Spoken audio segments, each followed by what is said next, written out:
Script here with another video. I saw this headline and thought I need to read this article. I have not pre-read this. This is on the fly because I see this word replacements here. New Star Wars movie confirms who the original trilogy heroes' real replacements are. Star Wars Return to the Big Screen confirms the characters who are really replacing the original trilogy heroes, and it's not the sequel trio. Well, that's an interesting way of wording it. If this is how Disney Lucasfilm is planning on wording this, it's a replacement. That's kind of a strange way of thinking, because you don't need to replace them to move on from them.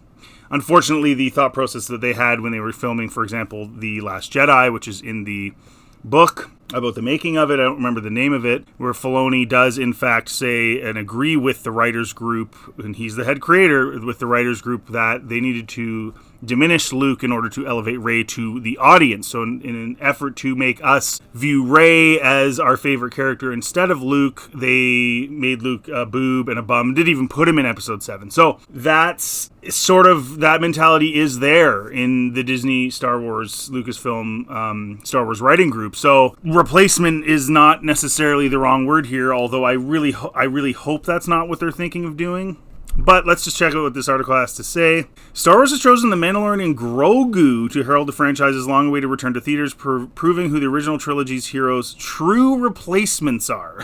Why did they have to be replaced? Well, Disney and Lucasfilm made sequel films with a brand new collection of heroes and even a core trio. The sequel trilogy itself is nothing if not controversial. Conversely, Lucasfilm's streaming shows have laid the groundwork for even bigger stars on the big screen. They announced 3 movies. We don't need to read that. Favreau will be directing Mandalorian and Grogu. So Din Djarin and Grogu are the new faces of the Star Wars franchise now. Now, this is a bit of a interesting thought, because this article is saying this with a lot of confidence. It looks like Disney Lucasfilm is very confident in this. They've sort of put the Rey movie on the back burner. That was supposed to be next, and now they're going with Din Djarin and Grogu. Or Grogu and the Mandalorian, I guess, is supposedly the title, or the Mandalorian and Grogu. That's the title of the movie. Very creative, but I don't know that this is necessarily the best move in terms of this is the basis of carrying things forward, because season 3 of The Mandalorian was not well received. They're at a place now where there's literally nothing to build off of. Everything has not been well received. First 2 seasons of Mandalorian, well received. I have issues with them, but well received by the general Star Wars populace. Season 3, a lot of very, very pro Star Wars people had a lot of problems with it.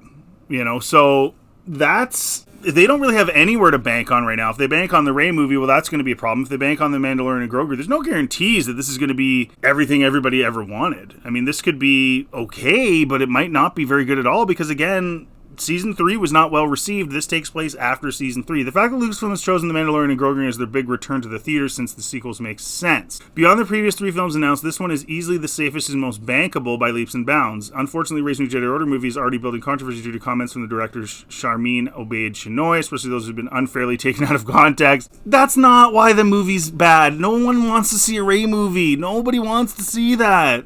That's why. Her comments are terrible, and she was an awful selection.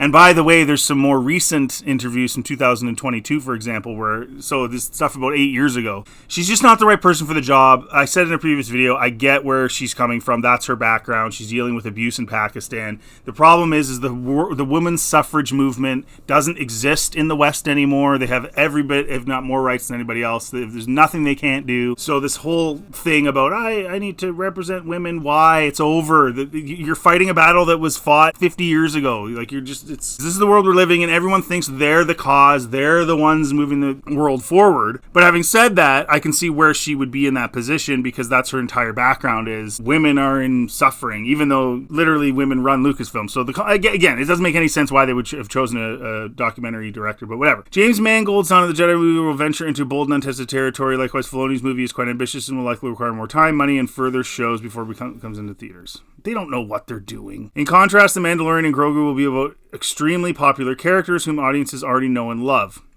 I will give them that. Most audiences do love them. However, the love for Grogu has started to wane from everything that I'm hearing about from people. Even a lot of people, like, the merch sales are down. There's a point where the cute baby just becomes redundant, right? 3 years of cute baby. Like at some point you're like, well, it's just a cute baby. Like nothing has changed. He's the same as he always was. He's super OP. He's more powerful than Yoda, and he's 50 years old. So the whole thing starts to, after you get past the cuteness of the baby, which is already waning, and you start really looking into the character itself more, and you realize, wait a minute, this kind of contradicts stuff. This doesn't really make any sense. I have a video going back 2 years ago talking about, the Grogu problem is what it's called. So I'm not sure that this is necessarily going to be the banger they think it is. Massive merchandise sales are practically guaranteed thanks to the money train that is Grogu. Not anymore. See, that's not actually as true as it was a couple years ago. Pedro Pascal currently holds some of the most star power in all of Hollywood. Pedro Pascal? Really?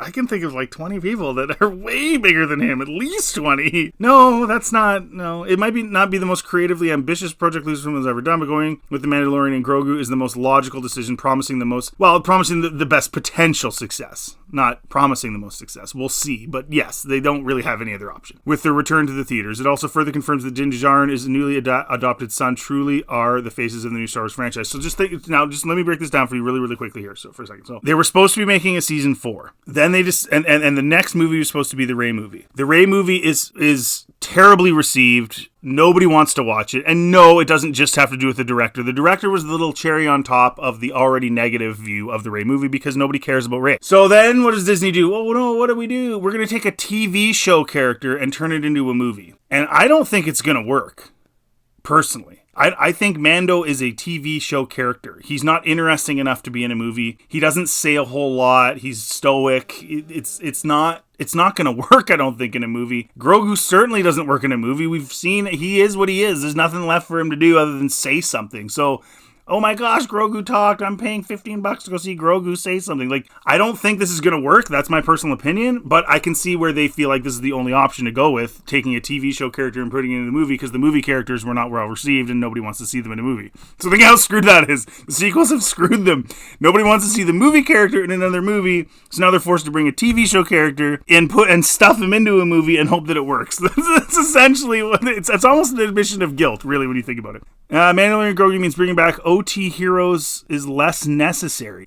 Well, I don't want them to bring them back. They bring them back for what? They destroyed them. Din Djarin and Grogu leading a charge also means there's less pressure to bring back characters from the original trilogy like Hamill, Skywalker. I don't want them to. Well, it was already fairly obvious thanks to Disney Plus that the duo's ongoing popularity, getting their own movie really hammers that idea home. Likewise, the fact that The Mandalorian and Grogu will be Lucasfilm's big return to theaters proves just how much confidence and faith has been put in the duo. No, they don't have any other options. You almost said that earlier in the article. They have no other options. They don't have any other options. And they realize that after the Rey movie is not well received. They don't have any other. This is not a decision made because these are the most popular characters ever and we know we're going to make millions. These are the only popular characters we have, so we have to make a movie about this first. So it's strictly business. This is nothing to do with creativity. This has nothing to do with art and film and anything. This is strictly business. And maybe it'll work, maybe it won't, but I really do believe that first of all, Grogu's overstayed his welcome in terms of like the cutesy baby thing isn't going to work anymore. We've seen it. And I don't think Din Djarin as a character, can hold a 2+ hour long feature film with the way his character is. I don't see how that's going to work.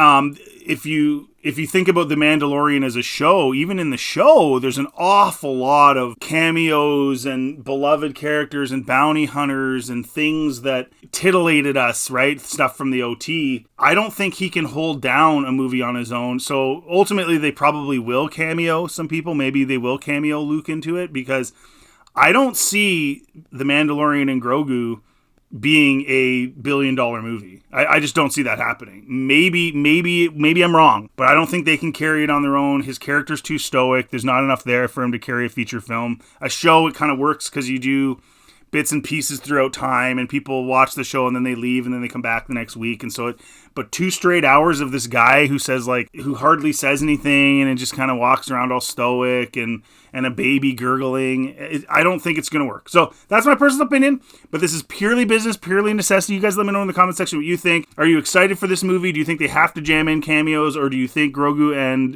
Din Djarin can hold down a feature film? Do you agree that this is just strictly business? Either way you slice it, what are your thoughts on this? Let me know in the comment section, and thanks for watching. If you do like this content, please like, subscribe, always helps the channel, and feel free to check out any of my other content on my channel, including my sequel trilogy reimagined. And have yourselves a really good day.